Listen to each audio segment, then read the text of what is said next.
बहुत खूबसूरत तस्वीर है ये, सादी सी मसूर की दाल और गर्मा गर्म भात, बिल्कुल मेरा फेवरेट खाना है। और उसमें अगर थोड़ा सा घी मिला लिया जाए तो कहने क्या, मजा ही आ जाता है। लेकिन क्या आपको दाल खानी पसंद है? अगर हां तो बहुत अच्छी बात है, और अगर नहीं है तो आज से ही स्वाद ना सही इसे दवा समझकर अपने खाने में जरूर शामिल कर लीजिए, क्योंकि दाल सर्वगुण संपन्न डिश है जो आपको कई तरह की बीमारियों से बचा सकती है।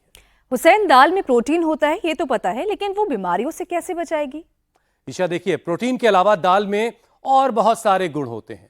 जैसे अरहर की दाल हाई बीपी वालों के लिए वरदान कही जाती है। ये ब्लड वेसल्स को रिलैक्स करके खून की सप्लाई को बेहतर बनाती है। अगर पेट खराब है तो पीली मूंग की दाल खाइए, ये गट फ्रेंडली है और आसानी से हजम भी हो जाती है। और हरी मूंग की दाल में मौजूद सॉल्युबल फाइबर और एंटीऑक्सीडेंट शरीर से टॉक्सिन्स बाहर निकालने में मदद भी करते हैं। मेरी तो चना दाल देखिए फेवरेट है, उसमें भी फायदे आप बताइए। देखिए, हाई ब्लड शुगर वालों को चने की दाल खूब खानी चाहिए भाई, क्योंकि इसमें मौजूद है फाइबर, शुगर क्रेविंग को ये कंट्रोल में रखता है। और हुसैन, सिर्फ इतना ही नहीं, न्यूट्रिएंट्स सीक्वेंसिंग का भी पता होना चाहिए। न्यूट्रिएंट्स सीक्वेंसिंग, अब ये क्या चीज है? देखिए, इसका मतलब है खाने का सही तरीका, यानी पहले क्या खाया जाए, बाद में क्या खाएं। चलो ये भी आप सब लोगों को मैं बता देता हूं। देखिए, खाने में सबसे पहले फाइबर लीजिए, यानी सलाद, हरी सब्जी, क्योंकि इनमें मौजूद फाइबर शुगर स्पाइक को रोकता है। और हुसैन, उसके बाद प्रोटीन ले, दाल पनीर जो हार्मोन्स बैलेंस रखेंगे। फिर लास्ट में कार्बोहाइड्रेट्स ले। खाना खाने का ये सीक्वेंस शरीर में कार्ब से मिलने वाली एनर्जी को कंज्यूम करने में मदद करता है। और सबसे जरूरी है माइंडफुल ईटिंग, यानी आराम आराम से खाइए, चबा चबा के खाइए।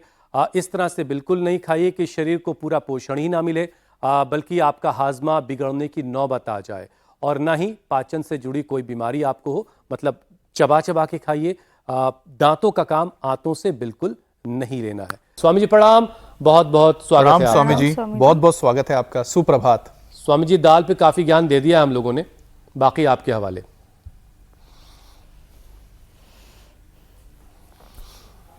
अकेले दाल खाने से दाल नहीं गलेगी। दाल को गलाने के लिए, दाल को पचाने के लिए थोड़ा सूर्य नमस्कार करना पड़ेगा। कहते ना, दाल नहीं गली भाई, इसकी दाल नहीं गलेगी।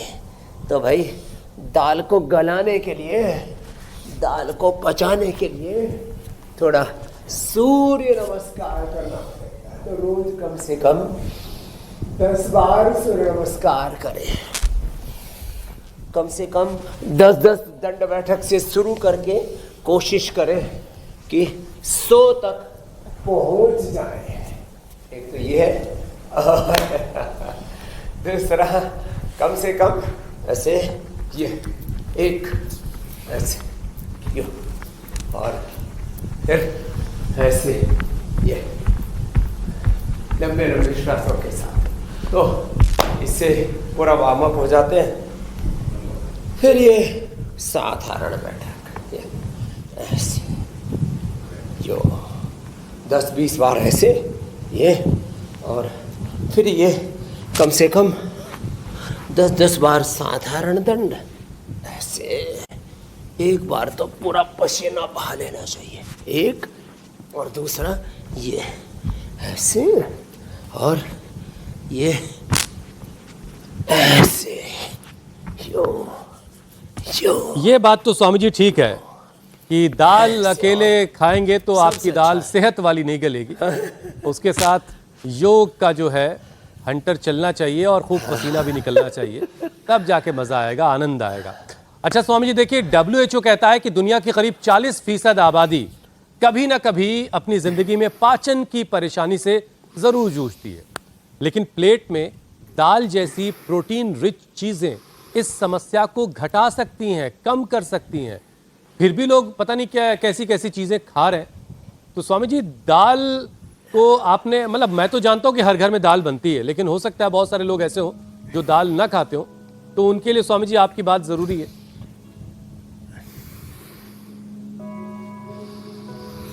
ये बहुत जरूरी है। आपने जैसे कहा, हमारे यहाँ तो भोजन दाल रोटी सब्जी। दाल पहले रोटी बीच में, सब्जी, दाल रोटी सब्जी। ये भोजन का एक जो पर्याय है वो दाल रोटी सब्जी है। तो दाल, अब इसमें भी दाल में, अभी तो बोला हमने दाल नहीं गलेगी, दाल में भी कुछ काला है। तो इसका मतलब दाल में भी एक घोटाला है। दाल में काला ये है, देखो कंकड़ पत्थर अलग चीज है। तो दाल में काला ये है कि भाई अकेले मूंग की दाल नहीं, वैसे रोगियों के लिए और जिनका हाजमा कमजोर है मूंग की दाल, और वो भी छिलके वाली। आयुर्वेद का एक सिद्धांत है, भुजंगासन 100 बार तक कराते, इससे इम्यूनिटी अच्छी रहती है। फिर डाइजेशन के लिए भी 10 अभ्यास बताएंगे, थक जाए तो बीच में थोड़ा मकरासन कर ले। देखो बहुत गहरी बात बता रहा हूं। त्वक व ऐसा औषधि नाम सारः, जो भी छिलका है, बक्कल है, वो औषधियों का सार होता है, जड़ी बूटियों का, वनस्पतियों का, दालों का, अनाजों का। अब देखो चना आप छिलके के साथ खाओ, ऐसे ही गेहूं ब्रान के साथ लो, राइस ब्रान के साथ लो। बिना ब्रान का ब्राउन राइस सबसे बेस्ट होता, पहले कूटते थे तो उसमें थोड़ा रह जाता था, और टेस्टी भी होता है, हेल्दी भी होता है। आजकल ये जो मशीन से सब ऊपर का जो छिलका उतारते हैं, उसका गर्दा उड़ाते हैं, उसमें उसका बारीक ब्रान भी उतार देते हैं, वाइट चमकाने के लिए, वाइट चमकाने के लिए। और उसमें ऑयल भी होता है, राइस ब्रान ऑयल उसी से बनता है। खैर, दालें छिलके वाली खानी चाहिए, कभी कभार खाली धुली मूंग, ये पश्चिम उत्तर प्रदेश में तो धुली उड़द पूरी गौट कर फिर घी डाल करके रस के खाते हैं। स्वामी जी इधर तो अरहर की दाल के पीछे पड़े रहते हैं लोग। ठीक है, रोज की रोज वो कार्यक्रम ठीक नहीं है। देखो अरहर की दाल तो छिलके वाली मैंने नहीं देखी। हाँ, अब देखो इसी के ऊपर आ रहा हूं, मूंग की दाल तो वो तो बिना ही छिलके की बनाते हैं। तो सारी दालें छिलके वाली हो जाती हैं तैयार। अब इसमें मूंग की दाल, उड़द की दाल, अरहर की दाल, फिर राजमा भी कई तरह का होता है, फिर चोला, और फिर ये जो मलका है ना, ये बड़ी अच्छी है, तो बड़ी हल्की भी होती है। फिर दाल, अब मखनी, अब वो तो टेस्ट के अकॉर्डिंग लोग बना लेते हैं, लेकिन चने की दाल दोनों ही होती है। वैसे हम पहले गांव में खाते थे तो छिलके वाली चने की दाल खाते थे, बड़ी टेस्टी होती थी, और लौकी के साथ तो और टेस्ट उसका बढ़ जाता था। खैर, तो दालें अलग अलग खानी चाहिए, केवल एक तरह की दाल नहीं। अब इसके साथ और भी बात बोल देता हूँ, अलग अलग दालें, कम से कम 5-7 तरह की दालें आपके घर में आनी चाहिए, कम से कम 5-7 तरह के तेल। सबसे अच्छा तिल का तेल, सरसों का तेल, फिर नारियल का तेल, मूंगफली का तेल, और कॉटन सीड ऑयल, फिर सनफ्लावर, और अलग अलग रेसिपी के अकॉर्डिंग फिर थोड़े दूसरे तेल भी कभी कभार खा सकते हैं। कम से कम 5-7 तरह के तेल, कम से कम 5-7 तरह की दालें, 5-7 तरह के अनाज, रागी, जवार, बाजरा, मकई, चोलाई, सिंघाड़ा, कुट्टू, कोदो, अलग अलग तरह के अनाज। और इसमें भी केवल गेहूं, केवल चावल नहीं, गेहूं से ज्यादा हेल्दी है जौ। पूजा पाठ से लेकर के सब जगह हमारे यहाँ उसका ज्यादा उपयोग होता था। तो हजम करने के लिए पहले ये दंड लगाएंगे, दंड बैठक लगाएंगे, और बाद में फिर ये मंडूका। चलिए स्वामी जी, दालों की महिमा में थोड़े से और आगे बढ़ते हैं। अब अलग अलग तरह की दालें, अलग अलग तरह के तेल, अलग अलग तरह के अनाज, अलग अलग तरह की शाक सब्जियां, अलग अलग तरह की थोड़ी एक्सरसाइज, अलग अलग तरह के, ये सब इतने प्रकृति में परमेश्वर ने जो रंग भरे, डिफरेंट एस्पेक्ट्स हैं, अलग अलग पहलू हैं हमारे आहार के, और हमारे जीवन के भी जो अलग अलग रंग है, वो जीवन में खुशियां लाते हैं, उससे स्वास्थ्य, सुख, शांति तो मिलती है। जी मेरे भाई, मतलब ये हुआ कि किसी एक दाल के पीछे नहीं पड़ जाना है, सारी दालें जो हैं हफ्ते में अलग अलग दिन खाइए और सबका मजा लीजिए। सब में जो चीजें हैं, खूबियां हैं, वो आपको मिलेंगी। स्वामी जी, आईसीएमआर की स्टडी कहती है अलग अलग प्रकार के पोषण मिलेंगे। जी जी स्वामी जी, आईसीएमआर की स्टडी ये कहती है कि भारत में हर तीसरे व्यक्ति को गैस, एसिडिटी या बदहजमी की शिकायत रहती है, तो क्या माइंडफुल ईटिंग के जरिए और एक अच्छे खान पान के जरिए इन सारी चीजों को खत्म किया जा सकता है?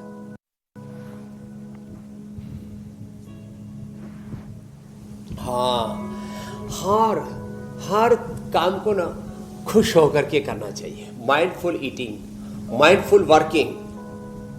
आजकल ये 5-7 चीज़ें बोली जाती है, माइंडफुल ईटिंग, माइंडफुल वर्किंग, और थोड़ा इसको अध्यात्म की भाषा में बोले तो दिव्य आहार, दिव्य विचार, दिव्य संवेदना, दिव्य व्यवहार, दिव्य स्वभाव, दिव्य आचरण। थोड़ा इसको जो है स्मार्ट ईटिंग, थोड़ा आज की और साइंटिफिक लैंग्वेज में बोले तो smart eating, smart work, smart business, smart businessman. तो स्मार्ट होना है आपको, और खाली स्मार्ट बोर्ड से बात नहीं बनेगी। आपको इतना विवेकशील होना है खाने पीने में, जीने में, वाणी में, व्यवहार में, स्वभाव में, आचरण में। ओहो, जब ऐसा होगा ना, तब देखो इसके लिए आपको कोई बहुत ज्यादा पैसा खर्च नहीं करना है। थोड़ा विवेक चाहिए ना, आजकल लोगों का विवेक बढ़ रहा है। थोड़ा कठोर शब्द बोल रहा हूँ, पढ़े लिखे मूर्ख, पढ़े लिखे नादान। जितने ज़्यादा पढ़े लिखे उतने ही ज़्यादा मूर्खताएं लोग करते हैं खाने पीने में, जीने में। जितनी ज़्यादा दवाइयाँ करते उतने ज़्यादा बीमार होते जाते। जितने ज़्यादा धनाढ़, जितने ज़्यादा धनवान, उतने ही भीतर से गरीब। ज्ञान की दरिद्रता, भक्ति की दरिद्रता, कर्म की, पुरुषार्थ की, सद्गुणों की, सद्भावों की, पुण्यों की, आयुष्य की, आरोग्य की, यश कीर्ति की, जीवन में दरिद्रता। ये जो जीवन में विरोधाभास है ना, जितने पढ़े लिखे उतने अनपढ़, जितने दवा कर रहे उतने बीमार, जितने धनवान हो रहे उतने भीतर से निर्धन दरिद्र। जितने लोग हमको समझदार मानती है उतने ही ज़्यादा हम अविवेक करते हैं, मूर्खताएं करते हैं, इग्नोरेंस करते हैं। इस सब से बचना होगा। तो ये मंदाग्नि के लिए सबसे अच्छा है मंडूकासन, योग मुद्रासन, फिर ये अर्धमत्स्येंद्रासन, वक्रासन, गोमुखासन। पूरा 10 अभ्यासों का पैकेज बता रहे हैं, इसको तो रोज कर लेना। फिर देखो, आपने हर तीसरे व्यक्ति को कहा कि कोई डाइजेशन की प्रॉब्लम। मैं तो कहता हूँ हर व्यक्ति को कुछ ना कुछ प्रॉब्लम है। या तो कॉन्स्टिपेशन है थोड़ा, या तो कोलाइटिस है, या तो गैस है, थोड़ी एसिडिटी है, थोड़ी सी बदहजमी है, और खाने के बाद शरीर में एक्सिस फैट नहीं जमा होना चाहिए, खाने के बाद बीपी शुगर नहीं बढ़ना चाहिए। मैं तो कहता हूँ 99% लोगों को तो खाने से रिलेटेड प्रॉब्लम्स है। खाने के बाद मोटापा क्यों बढ़ेगा? खाने के बाद कोलेस्ट्रॉल नहीं बढ़ना चाहिए ना, खाने के बाद शुगर बीपी नहीं बढ़ना चाहिए ना, खाने के बाद किसी भी तरह का कोई इन्फ्लेमेशन शरीर में नहीं बढ़ना चाहिए ना। खाने की समस्या इतनी नहीं है कि खाने के बाद गैस, कब्ज, एसिडिटी बन रही है, पायस, फिसर, फिस्टुला की प्रॉब्लम हो रही है।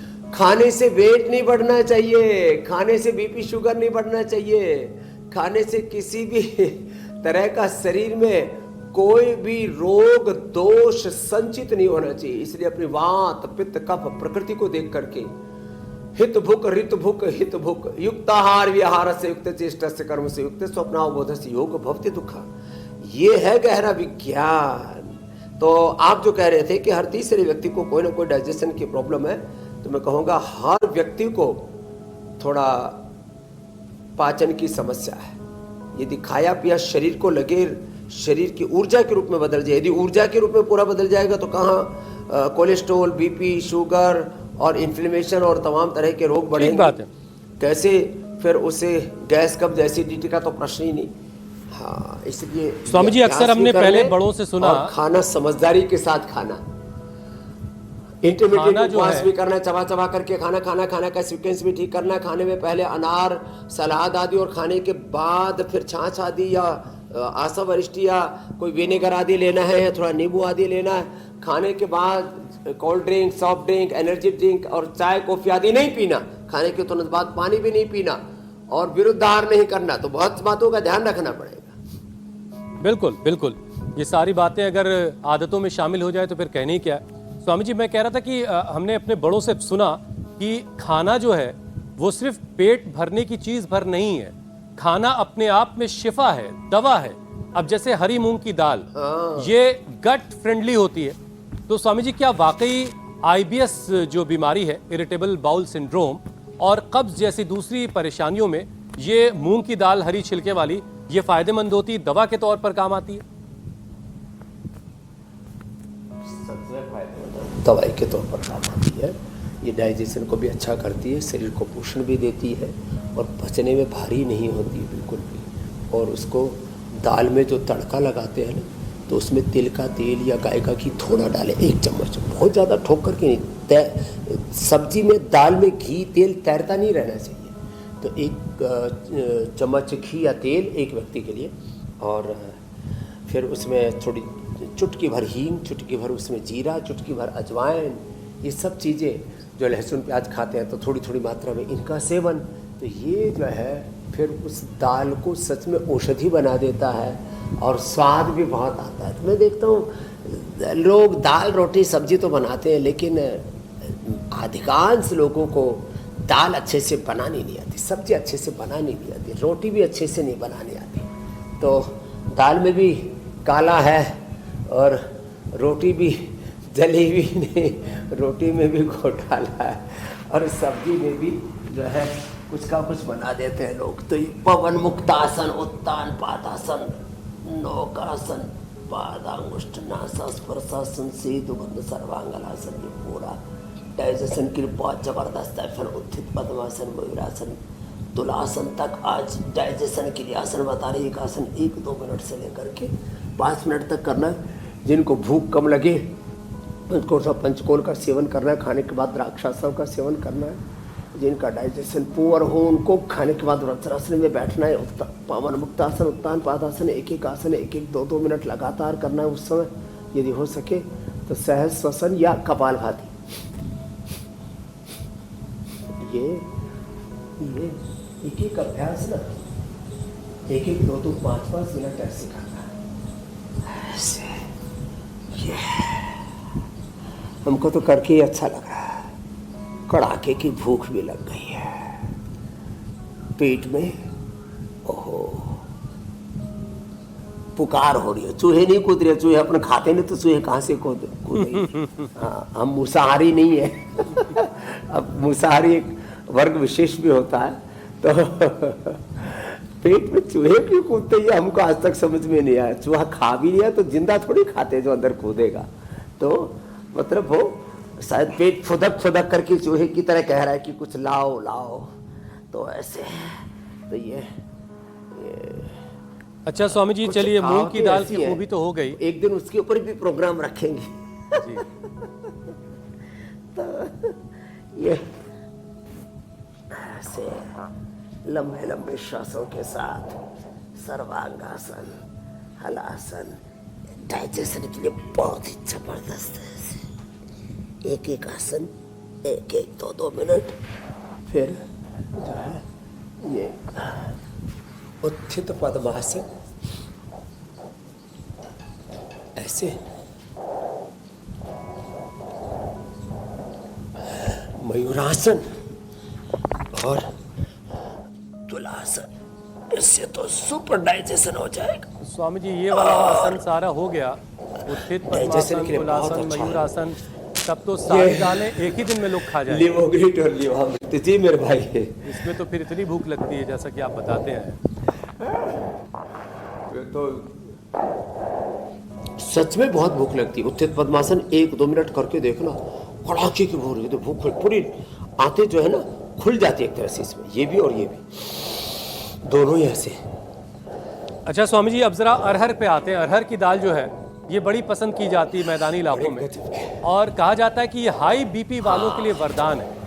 क्या योगासन और सही खान पान मिल करके इनका अगर सही कॉम्बो बना लिया जाए तो ब्लड प्रेशर और पाचन दोनों को संतुलित किया जा सकता है, बैलेंस किया जा सकता है?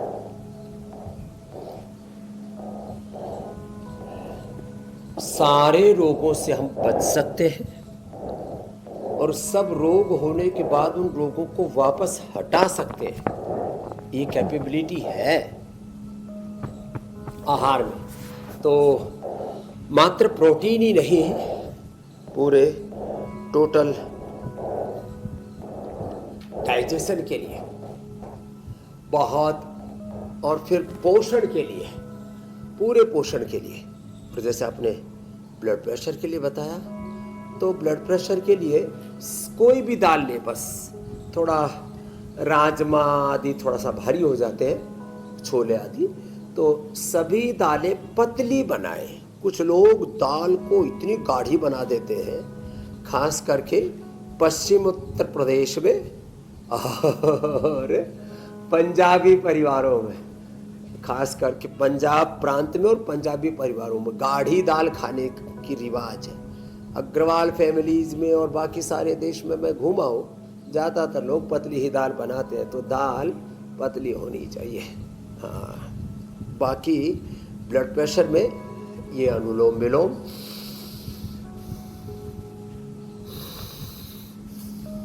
शीतली, शीतकारी और चंद्रभेदी, बाएं से लिया, थोड़ा सहज रोका, दाएं से छोड़ दिया, बाएं से लिया। अच्छा स्वामी जी, दालों में आपकी पहली पसंद कौन सी दाल है? और ब्राह्मरुद गीत भी।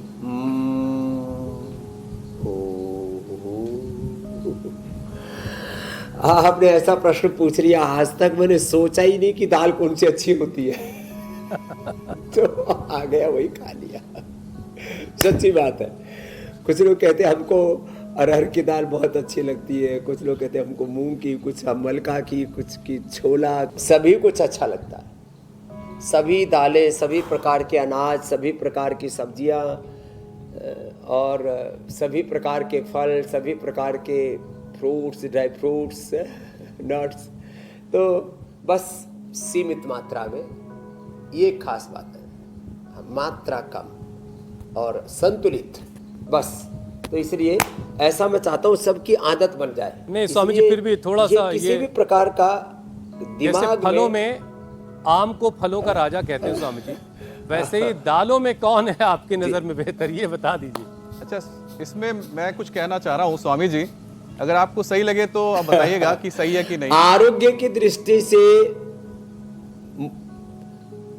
जी स्वामी जी, मैं कहना चाह रहा था कि मिक्स दाल, क्योंकि आप तो हर दाल खाते हैं, तो मुझे लगता है मिक्स दाल सबसे अच्छा होगा विकल्प। अजमेल। अब वो मिक्स में तो फिर कुछ चॉइस रही नहीं ना, सब आ गई। लेकिन देखो, मैं रोगियों के लिए मूंग की दाल छिलके वाली, और पहलवानों के लिए उड़द की दाल, राजमा, और ये जोरदार है उनके लिए। बाकी सब अरहर आदि की दाल, ये सब अच्छी है। और जिनका डाइजेशन पुअर है उनके लिए मलका की दाल बेस्ट होती है। ठीक है स्वामी जी, सारी दालों के अपने अपने फायदे हैं। आप कोशिश कीजिए कि सोमवार से लेकर के रविवार तक का एक रोस्टर बनाइए और अलग अलग दिन अलग अलग दालों के नाम कर दीजिए, फिर सारी दालों के फायदे आपको मिलेंगे। ठीक है ना स्वामी जी? एकदम ठीक कहा। और पचाने के लिए रोज योगाभ्यास कीजिए, उसमें प्राणायाम भी, भस्त्रिका भी, कपालभाति, वायु प्राणायाम भी।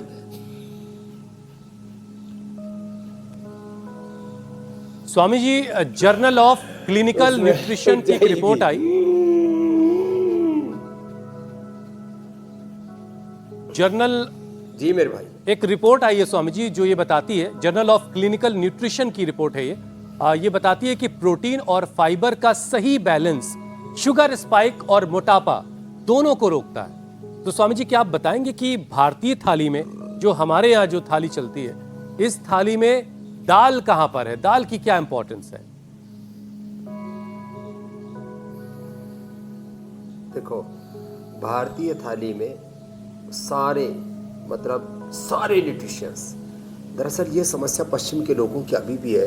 अब उनके यहाँ तो गिने चुने ही व्यंजन है, वही जो है डबल रोटी बोलो, ब्रेड बोलो, उसको कुछ भी करके, और फिर उसी के साथ जो है आसपास में बर्गर, पिज्ज़ा, सब कुछ उसी में सिमट जाता। तो ये उनके लिए समस्या। भारतीय थाली में रिच फाइबर है, रिच प्रोटीन है, रिच मिनरल्स हैं, रिच न्यूट्रिशंस, माइक्रोन्यूट्रिएंट्स हैं, सब कुछ उसमें, vitamin D, B12, calcium, iron, omega, सारे के सारे शरीर के लिए जो पोषक तत्व चाहिए, कोलेजन चाहिए, सब कुछ आ जाता है। तो हमारे यहाँ 6 ऋतुओं में जो अलग अलग प्रकार के आहारों की व्यवस्था है उसमें सब कुछ आ गया।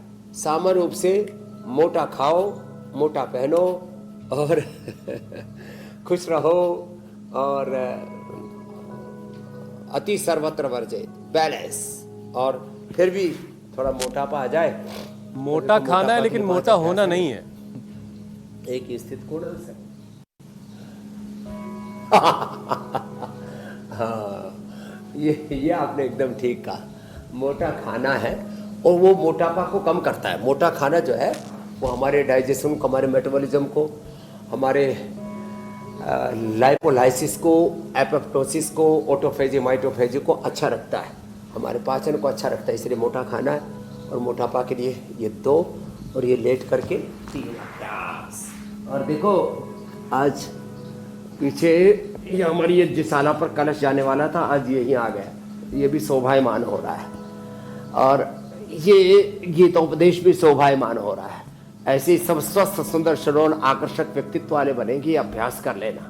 जो दोनों से न कर पाए वो एक एक से कर लेना। अर्धहलासन, पाद वृत्तासन, द्विचक्रिकासन, ऐसे।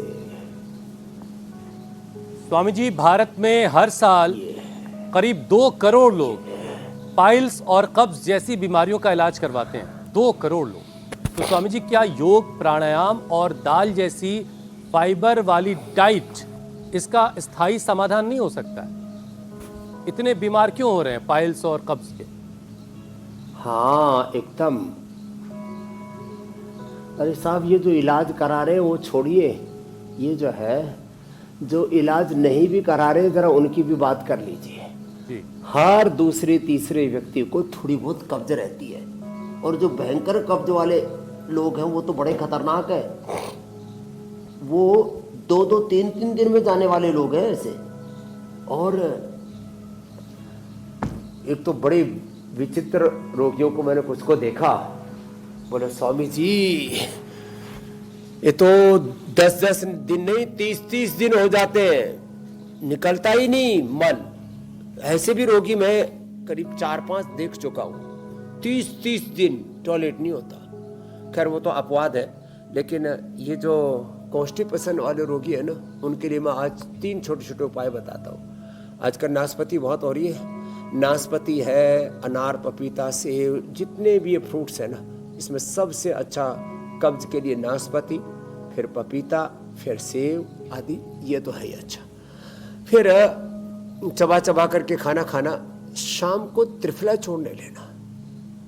ज़्यादा ही कब्ज है तो थोड़ा हरित की एक्स्ट्रा उसमें थोड़ा मिला सकते हैं, 1-2 ग्राम। या हरित की चूर्ण भी ले सकते हैं। जितने बाजार में चूर्ण बिक रहे हैं ना कब्ज के नाम पर, इनमें 3 चीज़ें बड़ी खतरनाक हैं। एक तो जमाल गोटा, एक नमक और एक सनाई पत्ती। ये आपकी आंतों को खराब कर देते हैं और लंबे समय तक लिया हुआ ज़्यादा नमक ब्लड प्रेशर को बढ़ाएगा और आपको किडनी फेलियर की ओर लेकर के जाएगा। इनसे बचें। तो त्रिफला और हरित की निर्दोष है। और बहुत ही कब्ज हो तो एक शुद्धि चूर्ण हमने तैयार किया, उसका तो अप्रतिम फार्मूला है। उसमें ये सबको एक भी रत्ती भर भी कोई हानिकारक द्रव्य नहीं है। बाजार में बिकने वाले कब्ज के नाम पर जो आयुर्वेदिक चूर्ण, इनसे बचे। जो सौम्य लैक्जेटिव के रूप में ना आयुर्वेद में, वो है सौंफ। सौंफ, मुलैठी और गुलाब की पंखुड़ियाँ, इनको उबाल करके को पीता है तो धीरे धीरे आंतें मजबूत हो जाएंगी और मल जो आंतों से चिपकने वाली जो प्रक्रिया वो बंद हो जाएगी। कभी कभी सप्ताह में 1 बार अरेड तेल ले सकते हैं। वैसे जो साल में 1 बार संप्रक्षालन कर लें, कोलोन थेरापी या बस्ती ले लें 7 दिन में या महीने भर में, तो कब्ज परमानेंट ठीक हो जाता है। और रही बात पायस फिसर फिस्टुला के लिए, त्रिफला और उसमें नीम के पत्ते, नीम की निमोली और बकायन मिला करके ये 5 चीज़ें हो जाती हैं। हरड़, बहेड़ा, आंवला, बकायन फल और नीम फल, और नीम के पत्ते भी थोड़े डाल दे उसमें। तो ये 1-1 चम्मच खा ले तो बवासीर खत्म। रेडीमेड में आर्सोग्रीट है, 100% सॉल्यूशन है। और उसमें थोड़ा एलोवेरा जेल लगा लेते हैं जहाँ पायल्स के बहुत ज़्यादा होते हैं प्रॉब्लम। जात्यादि तेल, जात्यादि घृत, वो भी लगाया जा सकता है। तो ये छोटी छोटी बातें लोगों को पता नहीं होती और लोग ऐसे ही तड़पते रहते हैं। कब्ज में और उससे अपना शरीर खराब कर लेते।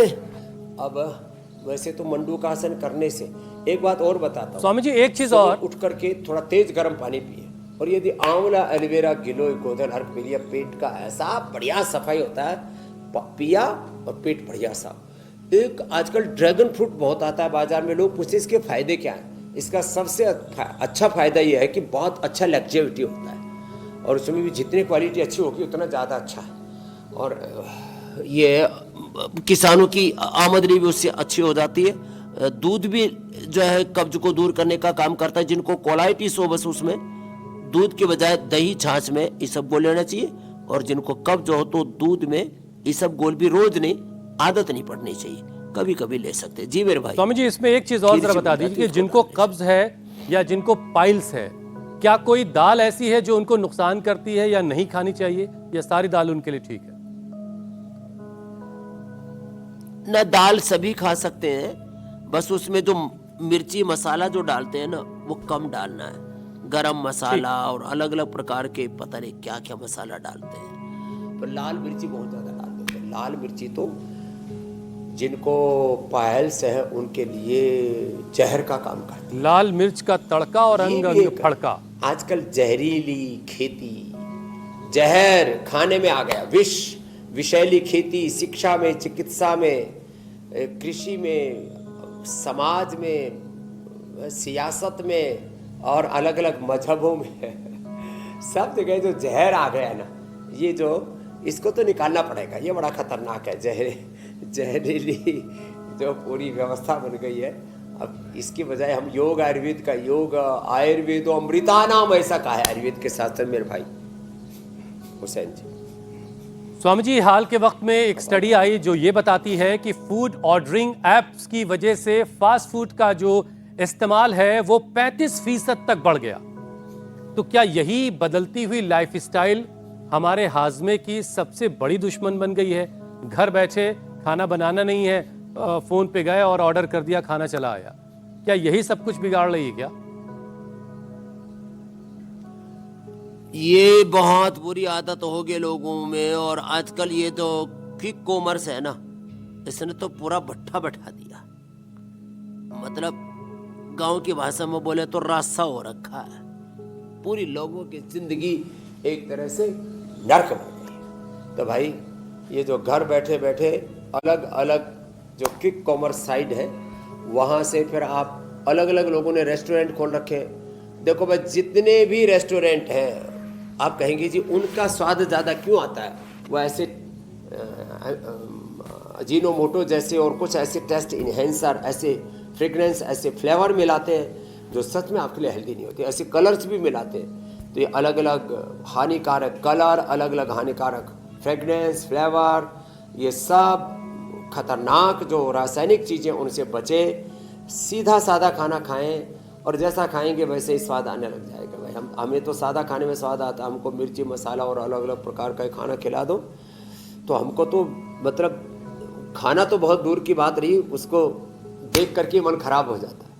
इसलिए जितना ज़्यादा सादा खाना खाएंगे, सादा जीवन जिएंगे। इसलिए हमारे यहाँ कहा था सादा खाना पीना, सादा जीवन, उच्च विचार, उच्च चरित्र, उच्च आचरण, इसके ऊपर हमें फोकस करना चाहिए।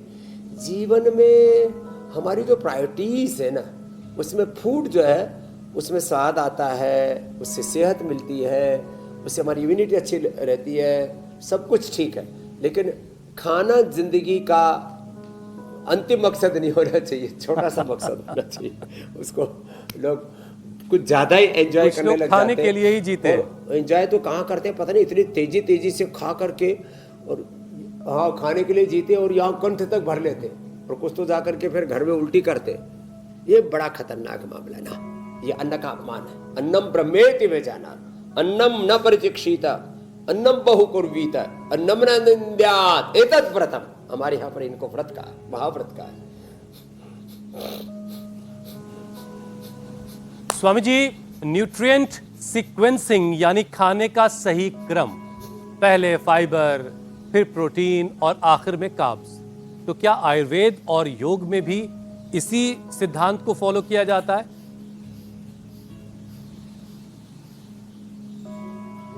आयुर्वेद का मूल सिद्धांत, उसके 3 श्लोक बोल देता हूँ। एक भुक्तम साधारोग्यम, द्विभुक्तम बलवर्धनम, त्रिभुक्तम सदारोगम, चतुर्भुक्तम तुमार्गम। आयुर्वेद में सुबह सुबह ब्रेकफास्ट, हैवी ब्रेकफास्ट का रिवाज नहीं है, जो कि पश्चिम से चला आ रहा है। ये गलत है।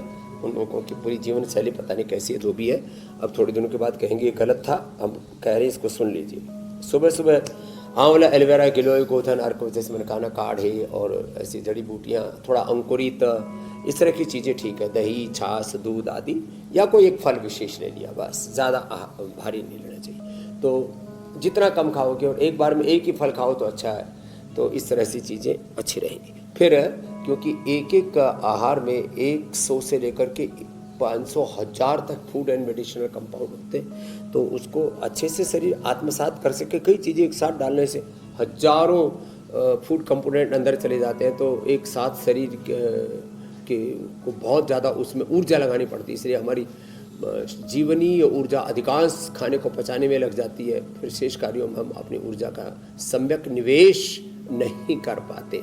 तो देखो, अब अगली बात, तो इंटरमीडिएट उपवास के साथ 14 से 16 घंटे का खाने में अंतर, और 8-9 बजे से लेकर के 12 बजे तक जैसे जिसकी अनुकूलता है ऑफिस में जाने की, तो भाई वो अपना जो रात को 11-12 बजे लौटते हैं, तो भाई 12 बजे खाना खा करके सुबह योगाभ्यास आदि करके थोड़ा जूस आदि, फ्रूट्स आदि ले लिया, 12 बजे खा के चले गए, और बस एक ही बार खाएं। शाम को फ्रूट से ले लिया करें ऑफिस में, हो सके तो 7-8 बजे से पहले, जो 11-12 बजे घर लौट करके आते हैं उनके लिए बता रहा हूँ। खाने का सीक्वेंस ये है कि उसमें पहले अनार, थोड़ा पपीता, सेब, सलाद, ये सब खाना चाहिए, और उसके बाद सब्जियां खानी चाहिए ज़्यादा मात्रा में, और फिर मिलेट्स आदि और जो भी खाना है वो खा लिया, और अंत में मिष्टान आदि या जैसे पापड़ आदि जो भी खा रहे हैं। तो ये जो भी सबसे भारी चीज़ें हैं, पापड़ तो भारी नहीं है, तो डाइजेशन के लिए खाते हैं, लेकिन वो थोड़ा सा पापड़ खाते हैं। कुछ लोग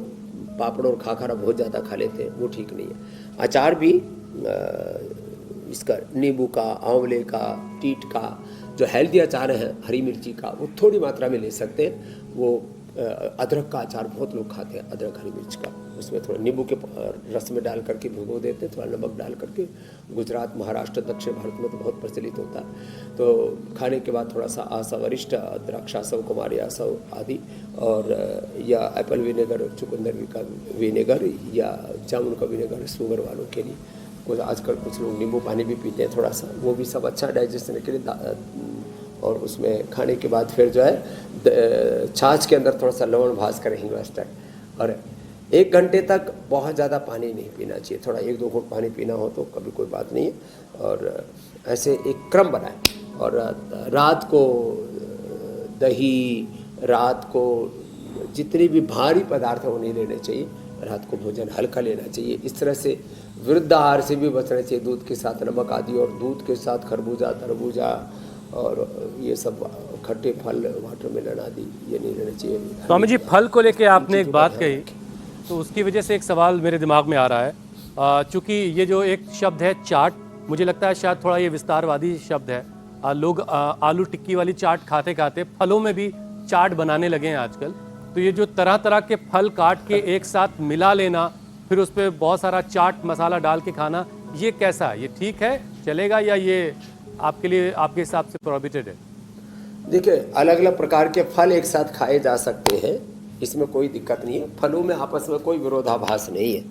यदि 1-2 ही फल खाएं तो और ज़्यादा अच्छा है, लेकिन फलों में फ्रूट चाट में कोई दिक्कत नहीं। बहुत ज़्यादा मसाले उसमें नहीं डालने से, बस इतना ध्यान रखें। और बाकी जो चाट, टिकिया, ये तो सब देखो, जिनका बहुत अच्छा हजम है वो भी थोड़ी मात्रा में खाया करो।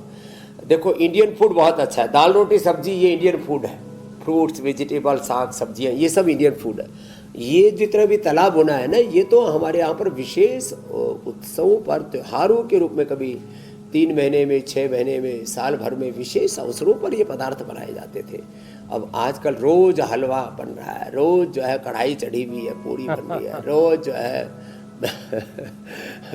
अलग अलग प्रकार के पकवान, व्यंजन चल रहा है, 56 भोग लग रहा है। ये रोजमर्रा की जिंदगी में बहुत ज़्यादा दाल बाटी चूरमा और अलग अलग प्रकार के ये पकवान है ना, ये ठीक नहीं है। ये कभी कभार खाए जाते तो ठीक है, उससे मनोरंजन भी हो जाता है और उस दौरान थोड़ा एक्सरसाइज ज़्यादा करें और बाकी चीज़ें खाने की कम करते हैं। जब विशेष व्यंजन खा रहे हैं तो रोज़मर्रा की ज़िंदगी में बहुत ज़्यादा गरिष्ठ हैवी पदार्थ नहीं लेने चाहिए। स्वामी जी, हमने दाल और योग का जो कॉम्बो है उसके बहुत सारे फायदे आपसे जाने। अब जरा प्राणायाम की तरफ चलते हैं। स्वामी जी, कौन कौन से प्राणायाम हैं जो पाचन के लिए रामबाण कहे जाते हैं, जो पाचन में पर बेहतरीन असर रखते हैं? तो जैसे अभी थोड़ी देर पहले कह रहे थे माइंडफुल ईटिंग, तो अपने ब्रेन के 86 बिलियन न्यूरॉन्स, बॉडी के 37 बिलियन सेल्स, सबको ऐसे संकेत दे, उनको ऐसा कोऑर्डिनेशन, कम्युनिकेशन, सिग्नलिंग ऐसा संकेत दे सेल्फ इंस्पिरेशन के द्वारा, सेल्फ मोटिवेशन के द्वारा कि मैं प्रसन्न हूँ ऐसे। और जब ऐसी प्रसन्नता सहजता के साथ करते हैं तो सहजता प्रसन्नता में अपने आप ही डाइजेशन अच्छा रहता है। गैस, कब्ज, एसिडिटी, स्ट्रेस, एंजाइटी, डिप्रेशन सब दूर हो जाते हैं। तो भस्त्रिका के बाद ये कपालभाति सबसे अच्छा डाइजेशन है। और ये वायु प्राणायाम बहुत ज़बरदस्त है। थोड़ी मात्रा बढ़ानी पड़ेगी दोनों की।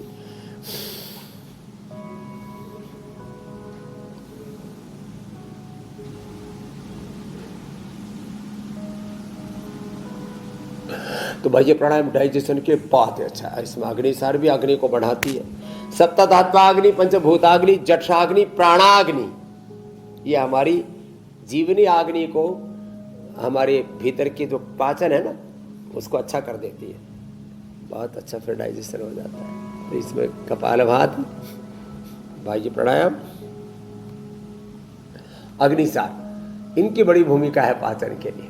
बाकी तो सारे प्राणायाम अच्छे हैं। अनुलोम विलोम ब्रेन नर्वस सिस्टम और पूरी जीवनी ऊर्जा को, लाइफ एनर्जी को, काइनेटिक एनर्जी को बैलेंस करने के लिए बहुत जरूरी है।